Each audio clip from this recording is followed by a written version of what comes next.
Governors, ladies and gentlemen, it is my pleasure to call to order the 2019 annual meetings of the Boards of Governors of the World Bank Group and of the International Monetary Fund. I welcome all governors representing all 189 member countries. On behalf of all participants, I would like to extend, through the Governor of the United States, our deep appreciation to the people of the United States for the warm welcome and the gracious hospitality.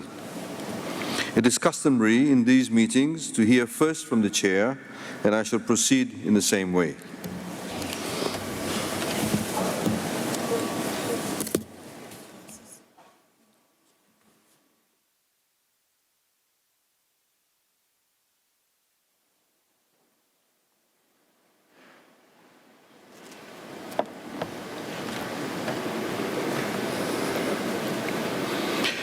Bulavinaka and good morning.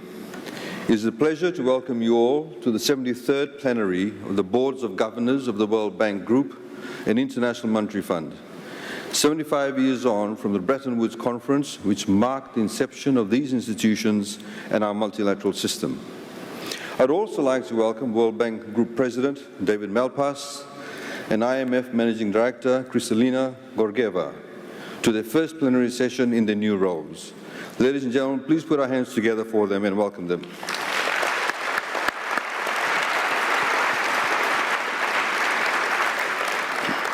And I want to extend our sincere gratitude to their predecessors, Jim Yong Kim and Christine Lagarde, who is here with us today.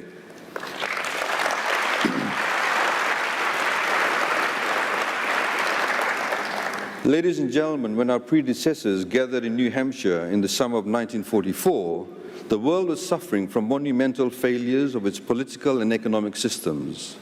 With the fires of the Second World War still raging and decades of devastating conflict behind them, those leaders rightfully shut the door on the painful folly of unilateralism. Instead, they looked to cooperation through a visionary multilateral system as the ultimate guarantor of the global peace and economic stability. And while multilateralism has shown impressive endurance over the past 75 years, recent trends have proven it is only as strong as the faith world leaders hold in global solutions. We've seen the damage that inward-looking policy-making is having on market sentiment and business confidence. As the growth of the global economy slows, those who turn away from multilateralism give way to the same forces that once drove our world into devastating conflict. We cannot dismiss the lessons of history. We cannot squander the power of global partnerships. We must harness that potential for the sake of our young people and to foster enduring cooperation between the nation-states of the world. The truth is, multilateralism matters even more today than it did in 1944. We may not be in the throes of a world war or just come out of one, but we face a threat of an even deadlier potential, the intensifying fury of a changing climate. The Bahamian and the Japanese people are the latest to suffer the tragic reality of climate change, following the suffering wrought by Hurricane Dorian and Typhoon Hagibis. In 2016, Tropical Cyclone Winston claimed the lives of 44 Fijians and within 36 hours wiped off 1/3 of the value of our GDP. But existential threats posed by the climate crisis are not only contained by the shorelines of island states. As the Climate Action Summit last month made clear, this threat is global.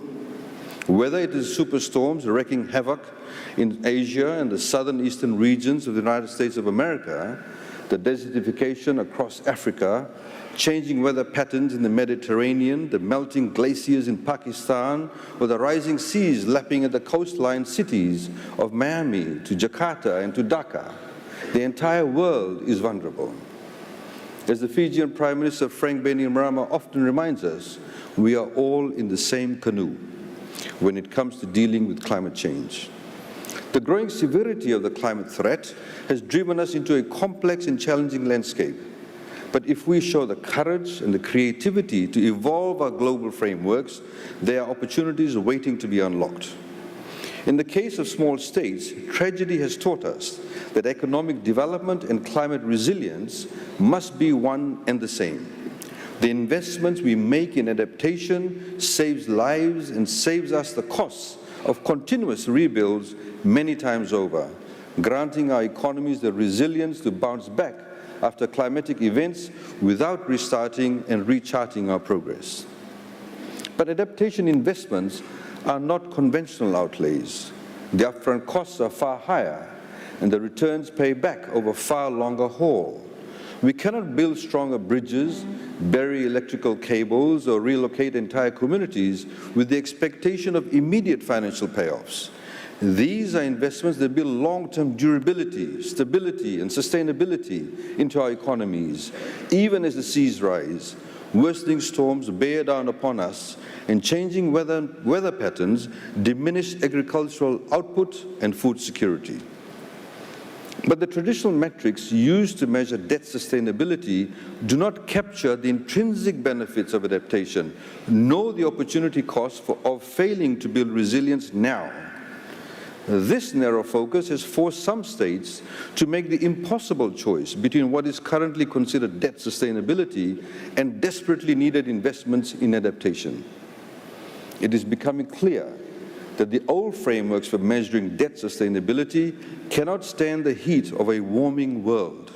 With every notch in global temperature rise, these systems will struggle to address climate realities that were never designed to solve.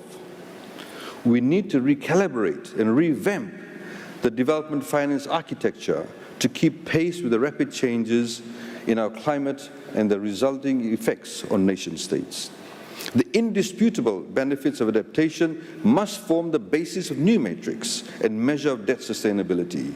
MDBs and financial institutions must sharpen the frameworks they employ to assess a nation's ability to service debt and recognize that debt to GDP ratio is never the full story. Asset values and other underlying indicators in our economy should be considered, and the system must accurately reflect the rising costs of climate impacts and the long-term value of effective adaptation. The World Bank Group and the IMF must keep those realities top of mind when redesigning finance frameworks. I urge the new leadership of the World Bank Group and the IMF to give this issue urgent attention. The world's larger economies must also continue to play their role to grow the pool of accessible and affordable finance, and we look forward to the replenishment of IDA 19 and beyond. But even the full weight of public sector finance, coupled with MDB financing, cannot fill every gap in resilience. We must also enlist the resources, the expertise, and the ingenuity of the private sector. As ministers for finance and economy and leaders of financial institutions, it is on us to bring innovation to this conversation. Our business-as-usual mentality has unlocked only a tiny fraction of private finance in the adaptation space. Let's re-engineer the conventions. Let's market the real opportunities in resilient investments. Let's ramp up liquidity support and credit guarantees. Let's create new markets for insurance. Let's develop new means of assessing risks. And let's build new tools and make smarter use of the ones already at our disposal. International financial institutions can also wield their convening power to leverage support from new partners, investment funds, sovereigns, and philanthropic organizations to lighten the burden of the costs on nations without disrupting the securities market. We can also encourage conscientious investing that supports resilient sustainability. These are vital pathways to a vibrant and resilient global economy. Only by building resilience can we bring certainty to economies, empower growth, and create the stable and growing demand for goods and services that fuels domestic, regional, and international markets. My fellow governors, the Bretton Woods system undoubtedly restored stability to the international economic order in the aftermath of World War II. But we are not living in the world as it was in 1944. Our world is rapidly warming. New inequalities are rising, and the climate crisis is exposing those gaps and in some cases ripping them wide open. We need to bring new tools, new perspectives, and new mindsets to tackling our world's greatest development challenges.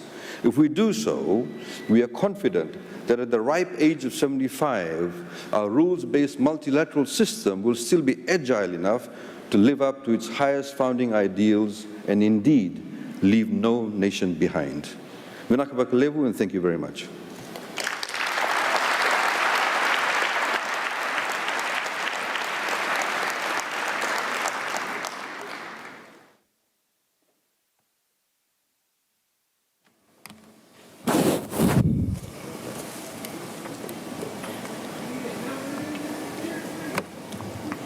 At this time, I would now like to call on the President of the World Bank Group, Mr. Malpass, to address the governors. Thank you.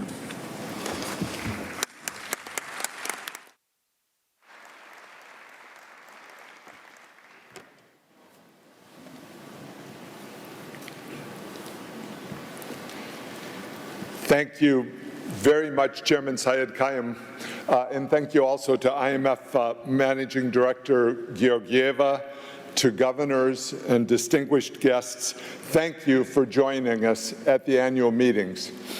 I'd like to welcome former World Bank Group President James Wolfensohn, who is with us here today.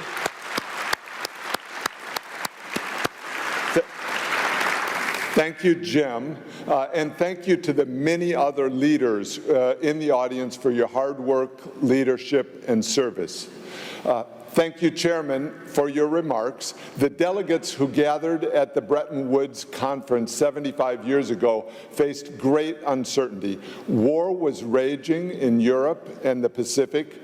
The world had been hammered for over a decade by high tariff barriers, depression, and war. At the conference, as the conference opened, U.S. Treasury Secretary Morgenthau said the new global system should be based on two ideas. First, there's no limit to prosperity. Second, broadly shared prosperity benefits everyone. He expressed hope for a dynamic world economy where people of every nation have an opportunity to raise their own standards of living and enjoy increasingly the fruits of material progress. At the World Bank Group, we're determined to help countries make that hope a reality. Even while the global economy is facing a weak patch, here's the good news. With the right mix of policies and structural reforms, countries can still achieve growth that's broadly shared across all segments of society. We're committed to our goals of reducing extreme poverty and boosting shared prosperity, goals at the core of the Bretton Woods purpose and at the core of our annual meetings. In short, we seek material impact in terms of broad-based growth, transparency, the rule of law, and private sector expansion. My time as president of the World Bank Group has reinforced my conviction about the urgency of our mission and the challenges we face. Some countries have made great strides in helping the poor, yet 1 in 12 people on the planet still lives in extreme poverty, many of them in fragile and conflict-torn places. Existing institutions often aren't able to deliver benefits to those in need, and projections for several countries show that poverty is likely to increase, not decrease. I've benefited from productive trips to developing countries, Egypt, Ethiopia, Madagascar, and Mozambique. I expect to visit India, Pakistan, Mexico, and China in coming weeks to encourage fast progress toward better policies, broad-based growth, and higher living standards for all. One of the most valuable activities has been my time spent in individual meetings with world leaders, nearly 100 heads of state since my nomination. I hear their perspectives, learn their challenges, and am encouraged by their openness to reforms that can boost growth, jobs, and incomes. One of our major undertakings is implementing the capital increase package endorsed by our shareholders in 2018. I want to take this opportunity to thank shareholders for their support, which is enabling implementation of key reforms. Many members have submitted their IBRD subscription documents, with a few members already completing their subscription payment process. I encourage other members to do so as well. I'm pleased to report today that since the IBRD capital increase reached the 75% hurdle for shareholder approval a year ago, IBRD's subscribed capital has increased by $8.7 billion. That's nearly 15% of the agreed increase. The IFC capital package is close to the required shareholder approval hurdles, and we've extended the voting period to March 18th, 2020. IFC is moving to execute the capital increase package, shifting its focus to working upstream to open markets and create projects that will increase private investment in all countries, especially the poorest ones. The Multilateral Investment Guarantee Agency, MIGA, grew significantly under its fiscal 18 through 20 strategy. Growth was driven by a deepening partnership with the bank and IFC, an increasing focus on business development and product innovation. MIGA has expanded its reinsurance to 70% of gross exposure. This will allow MIGA to sustain its growth in the medium term as global macro and business conditions evolve. We're working to increase the share of loans to those IBRD borrowers who are below the graduation threshold. As part of our country partnership frameworks for higher income IBRD borrowers, we are systematically analyzing and assessing key elements of the IBRD graduation policy. This will shift the bank's lending profile substantially, helping countries that need it the most, but also weighing on the bank's net income. We've adjusted our loan pricing, and other financial measures are underway to improve IBRD's financial sustainability. In June, the board approved a crisis buffer amount as well as an annual limit on our lending to make sure that IBRD stays financially sustainable without additional capital increases. Management is committed to cost discipline throughout the year. The expenditure review achieved $4.8 billion in expected savings over fiscal 19 through fiscal 30, and progress is being made toward achieving the additional cumulative efficiency gains of $1.8 billion from the capital package. Ensuring the International Development Association, IDA, is properly financed is a vital step in supporting the Horn of Africa, the Sahel, and our development goals around the world. IDA is the world's largest and most effective platform for fighting extreme poverty. The current IDA 19 replenishment cycle, the 19th three-year cycle, is making good progress, and I'm encouraged by the engagement with donor countries. Consultations with IDA partners will continue in the coming days and months to finalize the policy package and financing framework for the IDA 19 cycle. There's an urgent need for IDA funding, and we're counting on the continued strong support of our shareholders and donor countries in funding IDA as we address these challenges.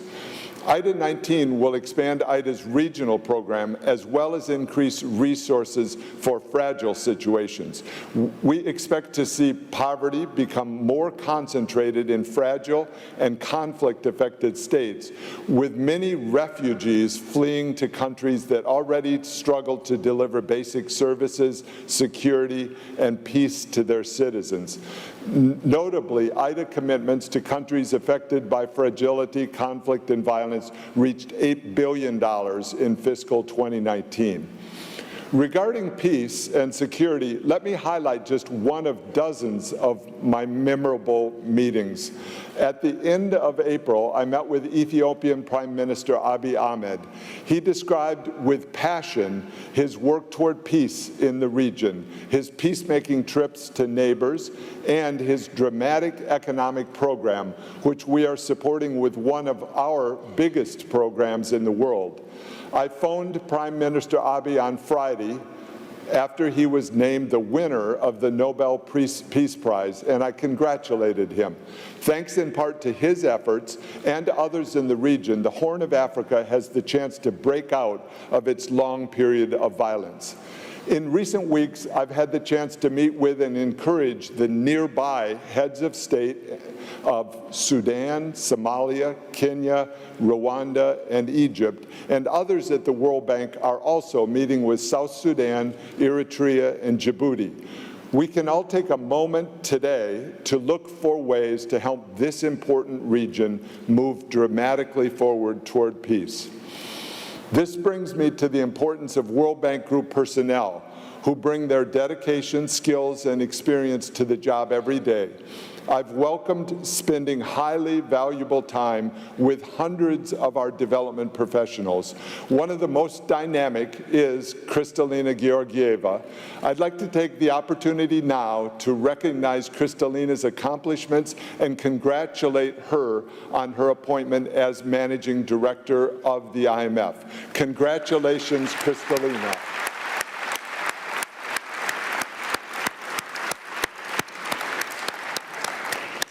We will miss you across the World Bank Group. It's a loss for me and all of us, but we look forward to your strong leadership at the IMF and to working with you toward growth programs in developing countries.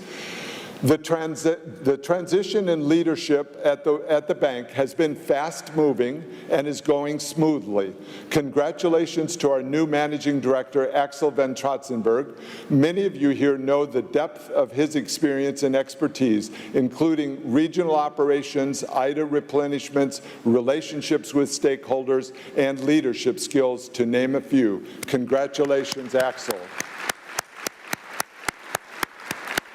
And congratulations also to Managing Director Anshula Kant, who started October 7th as Chief Financial Officer of the World Bank Group. Anshula brings more than 35 years of expertise in banking, finance, technology, and management, most recently as Managing Director of the State Bank of India. Welcome, Anshula. Thank you also to IFC's CEO, Philippe Leroux, for adding to his current tasks the role of co-chair of the IDA 19 replenishment, along with Antoinette Saya.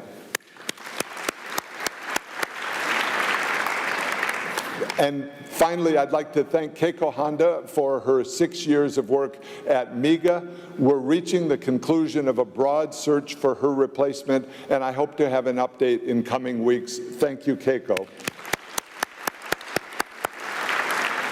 Looking throughout the World Bank Group, we recognize the challenges of leadership transitions, but also the opportunities to focus on the mission, work hard, and benefit from change. I look for input from employees and other stakeholders. While differences of view are common and necessary for good decision-making, I'm pleased with how people are working together, and I'm confident we're well-positioned to provide solid progress on behalf of our stakeholders. IBRD, IDA, IFC, and MIGA are working together to make us more effective, efficient, and accountable. Steps include coordinating our country programs, co-locating offices, aligning staff to meet the needs of country programs, and adjusting the global footprint of the World Bank Group to increase our presence in lower-income countries. Looking forward, we face a number of development challenges. Global growth has slowed, investment rates in developing countries aren't sufficient, sufficient to meet development needs. Health systems, learning outcomes, and technology are falling further behind needs. Climate changes and extreme weather are taking a heavy toll. For some countries, populations are expanding much faster than resources and capacity, and many of our countries are facing fragility, conflict, violence, making development even more urgent and difficult. The result is that several countries are facing rising poverty rates and falling median incomes, the opposite of our mission. We're sharpening our focus on creating strong country programs to boost growth and improve development outcomes. Coordination with other MDBs, multilateral development banks, is a key part of our development work. We're encouraging better implementation of graduation and price differentiation to avoid undercutting each other's work, covenants, and standards. We're working cooperatively with countries and the development community to launch country platforms. We're working on platforms with 11 countries so far. The outcomes will be tailored to the countries and their needs and will increase the focus on private sector involvement and engagement. The goal is for the World Bank Group and the broader development community to be as effective as possible in helping countries achieve good development outcomes. In this process, countries need to provide strong leadership to choose a path that works economically, socially, and politically. It's clear that the quality of policies and institutions plays a key role in explaining why some developing countries have been able to make the leap out of poverty, while others have been unable to advance. It's also clear that development cannot be imposed from outside. Country leadership and ownership matter. Jobs and economic transformation are a key topic in the Development Committee discussions this week. Key building blocks include clean water and dependable access to electricity, markets and market pricing, especially for agricultural inputs and outputs. Key development steps are the establishment of a dependable rule of law that encourages transparency in government contracts and pensions, fights corruption, builds strong and accountable institutions, and creates a level playing field so that the private sector is allowed to compete fairly with state-owned enterprises, the military, and the government itself. The private sector must play a pivotal role in development, with official development assistance stagnant and public sector debt growing in many countries. It's critical that we pursue private sector solutions and establish an environment that attracts private investors. The World Bank's systemic country diagnostic and the IFC's country private sector diagnostic assess barriers to private sector investment and recommend ways to address them. Through the Joint Capital Markets Program, or JCAP, the IFC and World Bank are helping countries build local capital markets through reforms and investments from Bangladesh to Morocco. A big obstacle to investment is the amount of a country's sovereign and state-owned enterprise debt and the lack of transparency surrounding the debt. Public debt in emerging markets and low-income countries has risen to levels not seen since the 1980s, and too much of that debt isn't transparent. Some lenders have imposed strict non-disclosure clauses on government borrowers, required liens and collateralization, employed weaker procurement, environmental, and social standards, and paid insufficient attention to non-concessional borrowing policies that are key to emerging from poverty. When countries are transparent, they typically enjoy higher credit ratings, lower borrowing costs, and better ability to attract foreign direct investment. But we've found that fewer than half of the countries we've reviewed meet minimum requirements for debt recording, monitoring, and reporting.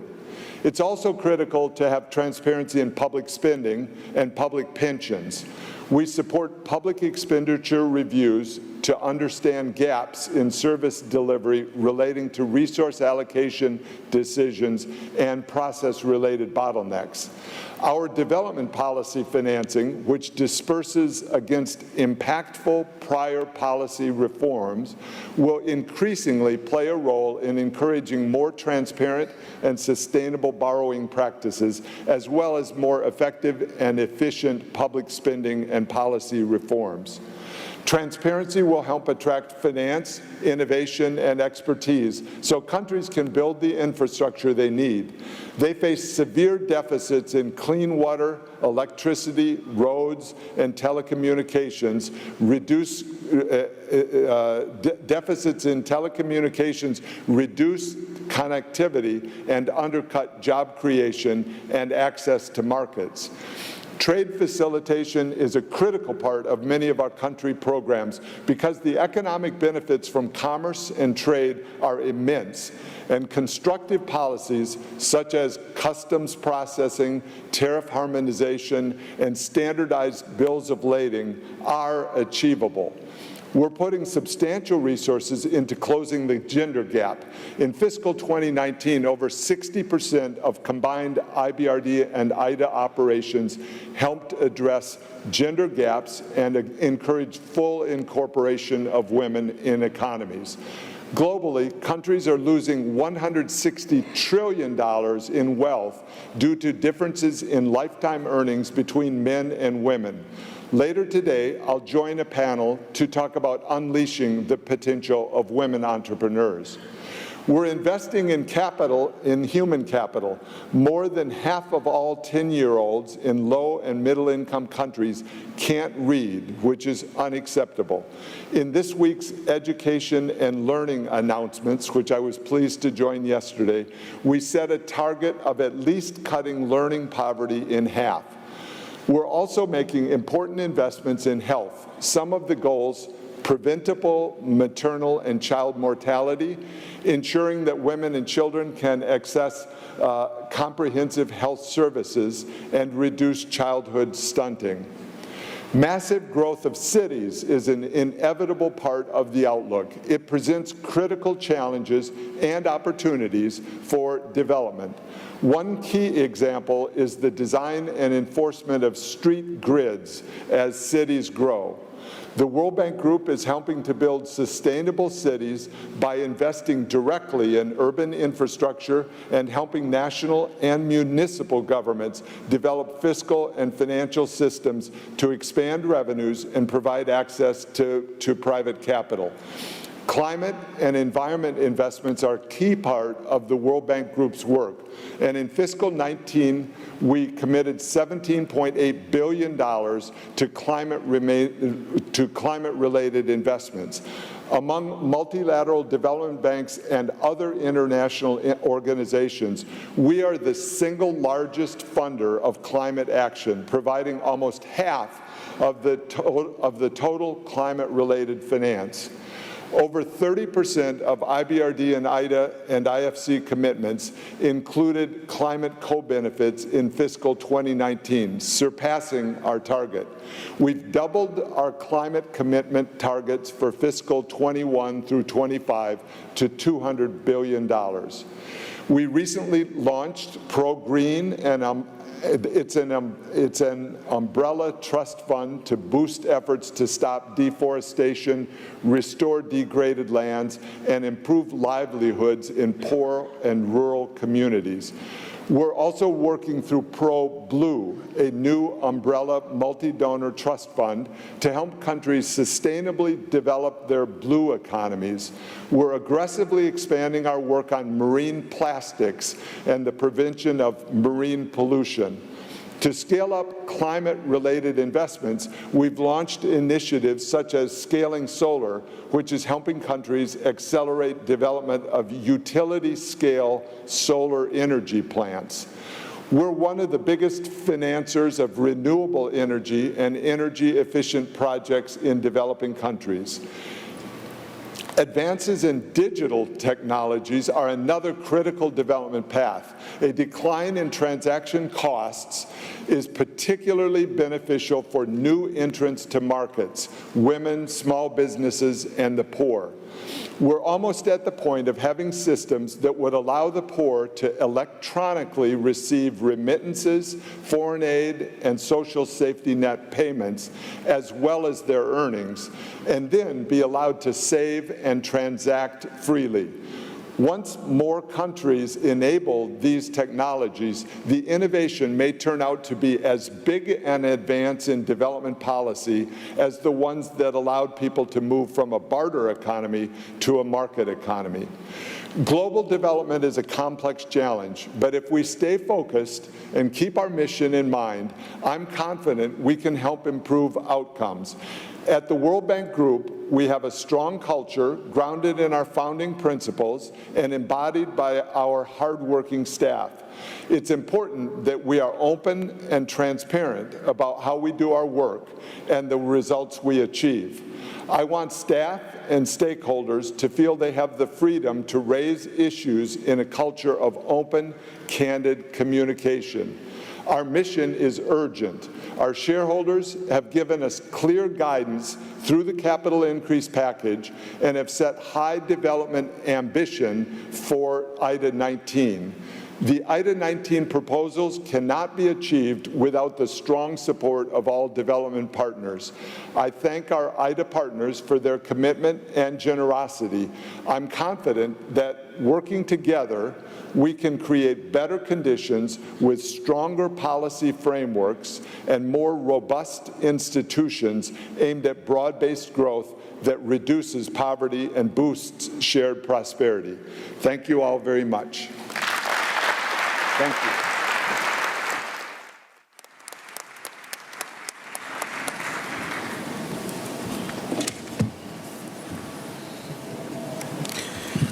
Thank you, Mr. Malpass. At this time, I would now like to call on the Managing Director of the International Monetary Fund, Ms. Georgieva, to address the governors. Thank you.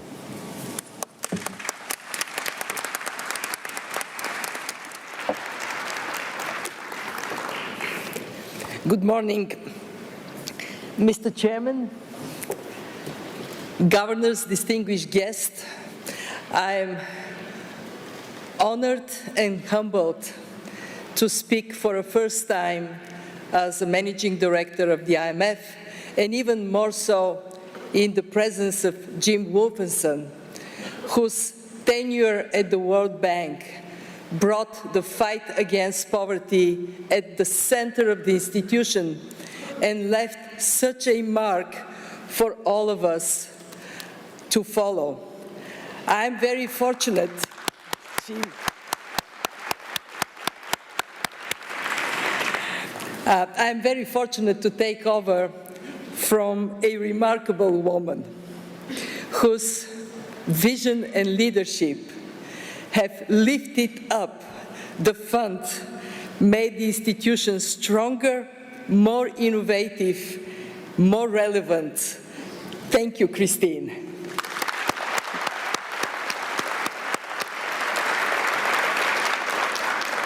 And many thanks to David Lipton, who so ably led the fund during a transition period.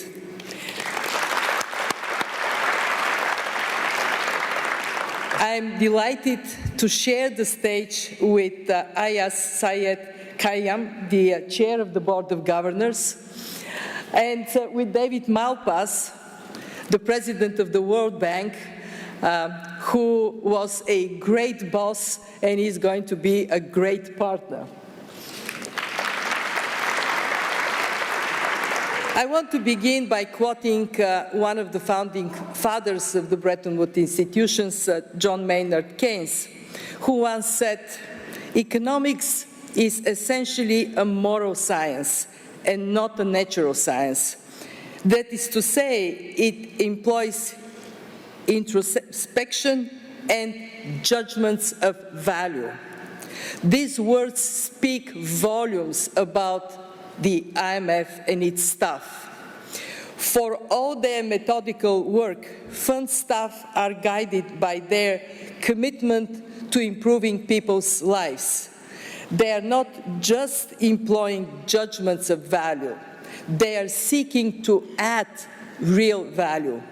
In everything we do, we aim to make a clear connection between our work and the benefits it brings for the economies and the people of our member countries. I have seen firsthand when the IMF supported my own country, Bulgaria, in its economic transformation from crisis to recovery to more jobs and higher living standards.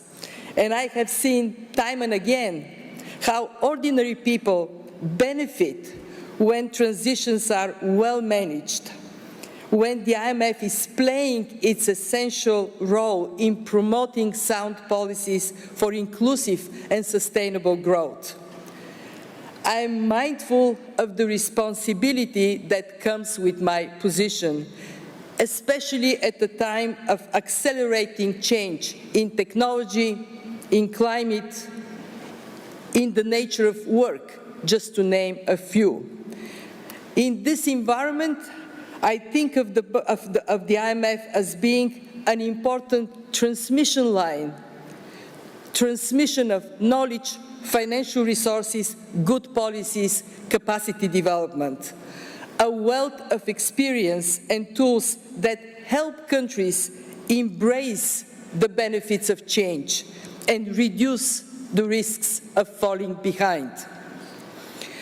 Being able to transmit the right signals is always important, but even more so when the world economy faces headwinds.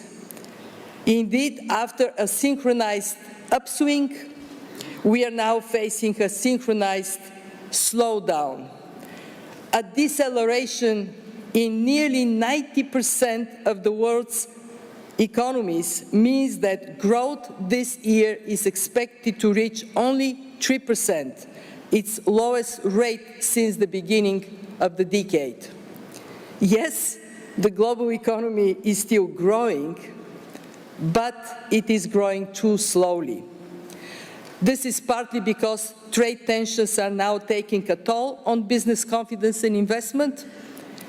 Add to this other forces of uncertainty, Brexit. We all hope that this cloud of uncertainty may evaporate. Let's see. Geopolitical tensions, all they are a drag on growth. And to this, we also have to add demographic pressures and record high debt levels. This all spells troubling medium-term outlook, especially in countries already facing difficulties, among them some of the fund's program countries. We estimate that 45 developing countries, they're home to almost 1 billion people, will grow more slowly in per capita terms than the advanced world. Instead of catching up, those countries are set to fall further behind. To meet this challenge, we need to step up cooperation within and across borders. What does that mean?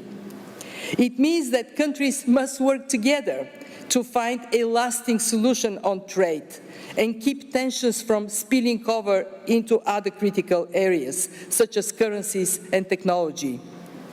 Here, the recent announcement by the United States and China is a step in the right direction. The goal should be to move from trade truce to trade peace, to build a better trade system, one that is fairer, more innovative, more inclusive. We also need to build consensus at home to ensure that a more balanced approach is taken to support growth. Slower growth requires that monetary policy remains supportive, but we all recognize that it cannot do the job alone. Even Christine Lagarde cannot on her own solve the problems that lay on the path of a slow growth. Even her. So when space is available, fiscal policy must play a more active role. Above all, as David Malpass said so clearly, we need to be committed to structural reforms that can boost productivity and resilience. Think of lowering barriers to entry in service sectors, tackling gender discrimination in the labor market, modernizing legal frameworks to reduce red tape and fight corruption. Structural reforms are never easy to do. They require sometimes fighting entrenched, strong interests, and they require paying careful attention to the impact on vulnerable people. But they are critical to avoid getting stuck in mediocre growth and to promote productivity, job creation, higher incomes. How can we at the IMF support you in these efforts? By further strengthening the connection between policies and people's lives, by delivering results for you. So let me spell out 3 priorities our team has set. First, to focus on economic fundamentals. For fund staff, that is always the starting point, always recognizing that sound economic policies are not an end in itself. They are means to build more prosperous societies. I have personally witnessed the power of good policies, but also the impact of bad policies. During Bulgaria's currency crisis in the mid-90s, I saw my mother losing 98% of her life savings because of hyperinflation. And this is something I always remember when I look at economic reform programs. And I'm pleased to see that the staff of the IMF is very attentive to how we can support our members in their pursuit of good, sound economic policies. I want to give one example, Jamaica. We had 2 IMF support programs. They have delivered tangible results, a reduction in public debt by 50% of GDP, historically low unemployment, inflation stability. And I also want to congratulate the government of Jamaica for being very creative on how it would bring society on board using reggae music to communicate the benefits of low inflation. Sing and dance your way through trouble.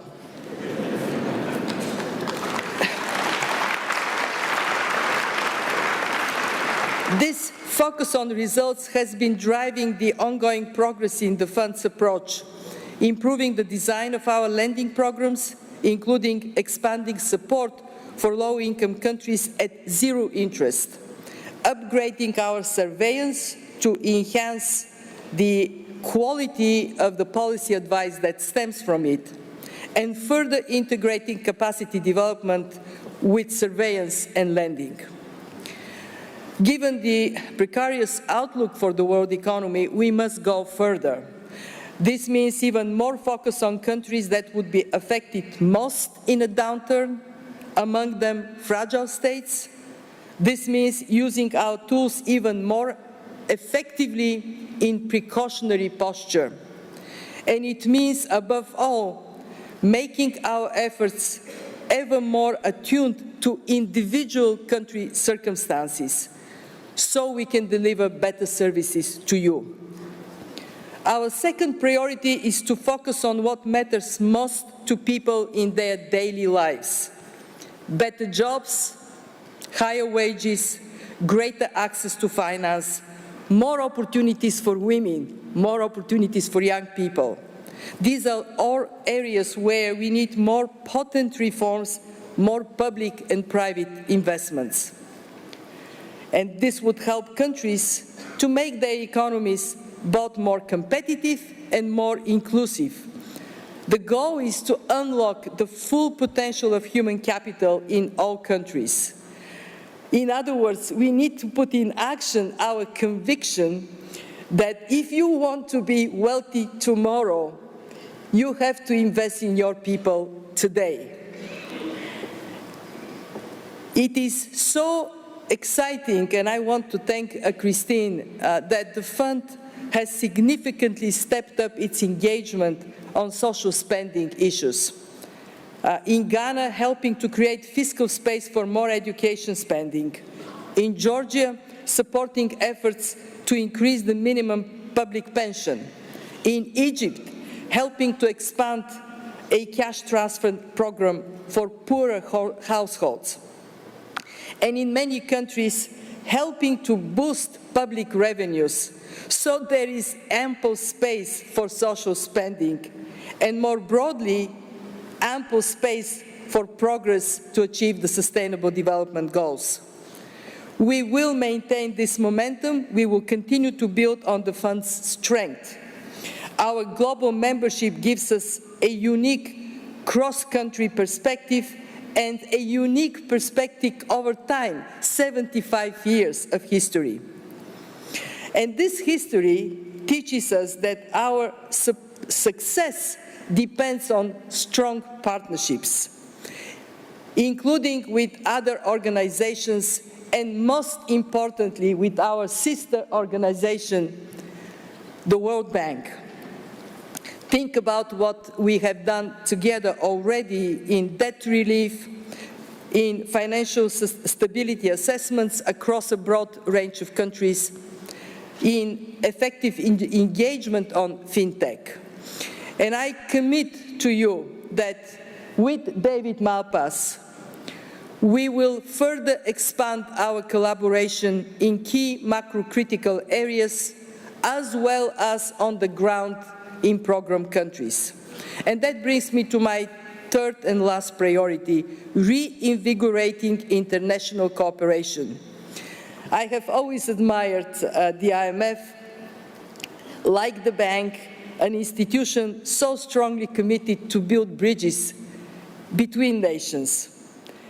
Even as some countries become more reluctant to reach out across borders, the global economy is becoming ever more intertwined.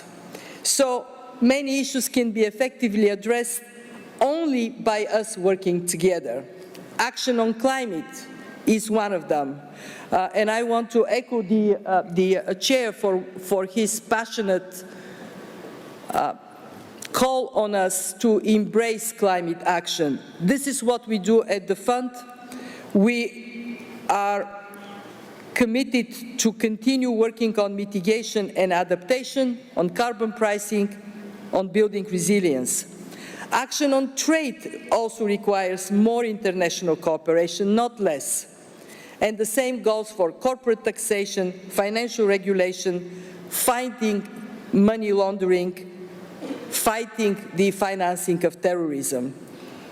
And in this moment of heightened uncertainty, we also need a strong global financial safety net with the IMF well-resourced at the center. This is a top priority, always, but especially when the world economy is slowing down. So I'm so very pleased to announce that our shareholders early this morning, starting at 7:30, endorsed a package to ensure that the fund will continue to have sufficient resources to provide full confidence that it can adequately support our membership, and also that quota and governance reforms will continue under the 16th review. A big round of applause for the shareholders.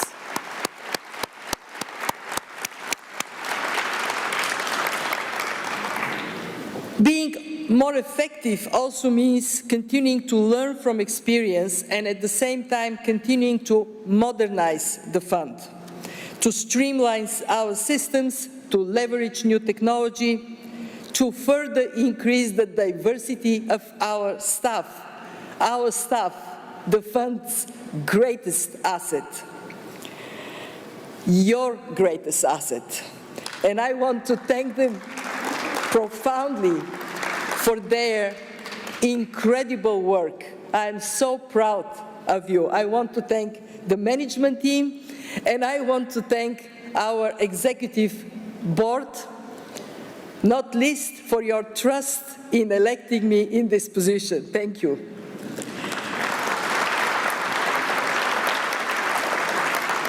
Serving our 189 members, large and small, rich and poor, this is the greatest honor of my life. As someone who grew up behind the Iron Curtain, I could have never expected to lead the IMF. And that experience holds a very simple lesson. Nothing is impossible. Change is unstoppable. We are the stewards of our destiny, and we can chart a course towards a better future for all. Thank you.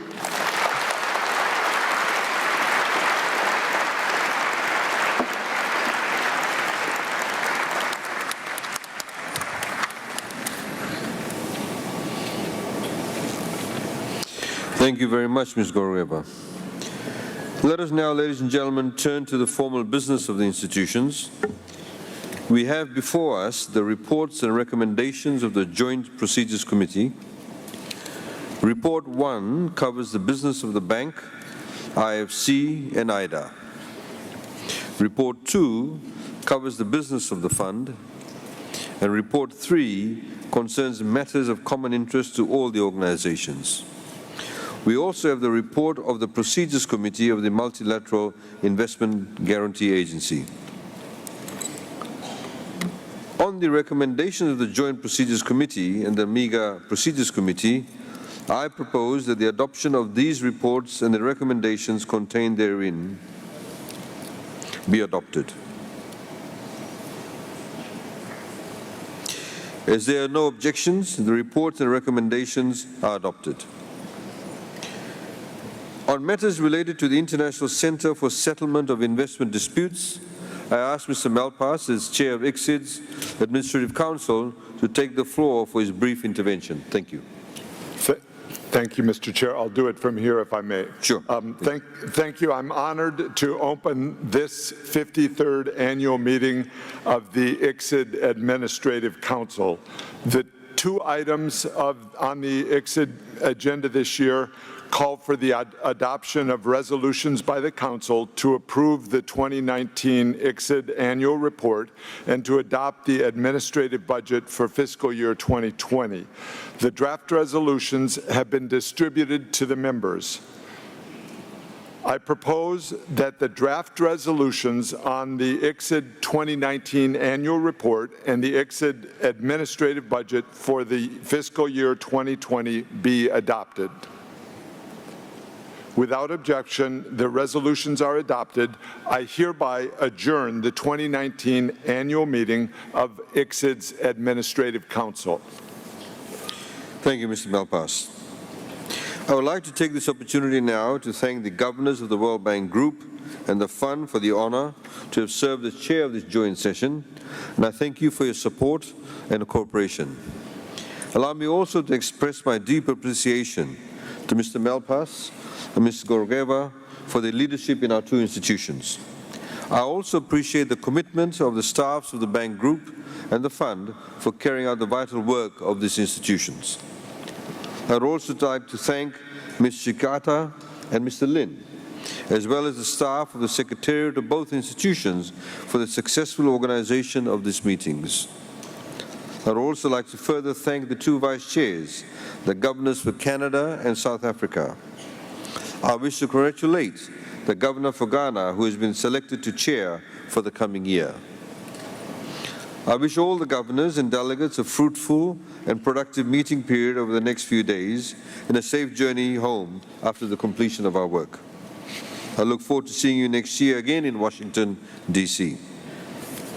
I hereby adjourn this meeting of the 2019 annual meetings of the Board of Governors of the IBRD, IDA, IFC, and MIGA, and the IMF. Thank you.